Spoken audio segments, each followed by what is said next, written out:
It wasn't born to be just a weapon. From the moment it was created, the Hestia knife carried something that no ordinary blade could contain, the very essence of divine bond. And that's exactly why so many people look at it and underestimate what's really happening. Because the Hestia knife doesn't function like a traditional legendary knife. It functions as a living extension of Bell Cranel's growth. And understanding this completely changes how we perceive power within DanMachi.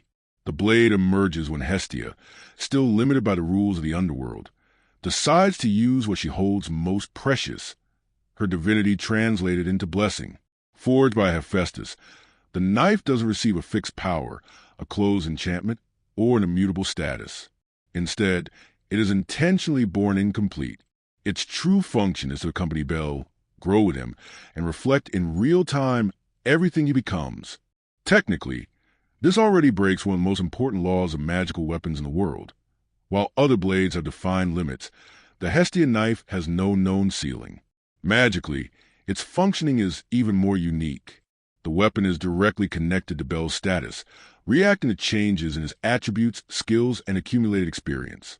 When Bell evolves, the knife evolves along with him, adjusting cutting power, resistance, and magical affinity. There's no delay, ritual, or recharge. The blade responds instantly to the user's growth. It's as if the metal were able to read the soul of the one who wields it. And this explains why, even in its early stages, it can wound monsters and enemies that ordinary weapons simply cannot effectively hit. Another point often misinterpreted is energy consumption. Unlike traditional magical weapons, which depend on stored mana or limited enchantments, the Hestia knife directly uses Bell's vital and magical energy. The more he pushes its limits, the more the knife responds. This creates a dangerous and powerful synergy. Bell doesn't just fight with a weapon. He fights with something that amplifies his will.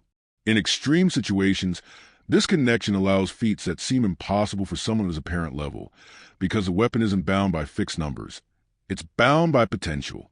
This is where the knife ceases to be merely technical and becomes symbolic. The Hestia knife represents the central concept of DanMachi, growth through the desire to advance. Bell doesn't inherit power.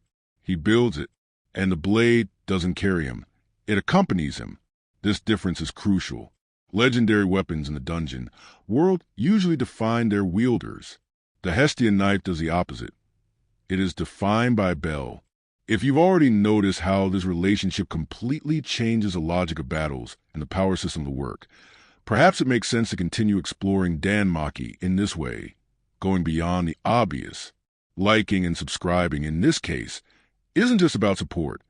It's about showing that you also enjoy understanding what's really behind the rules of this world. In the end, the Hestia knife isn't broken because it's strong. It's dangerous because it grows without asking permission. As long as Bell continues to advance, the blade will continue to follow. And this raises a disturbing question. If there's no known limit to Bell's growth, then is there really a limit to the Hestia knife?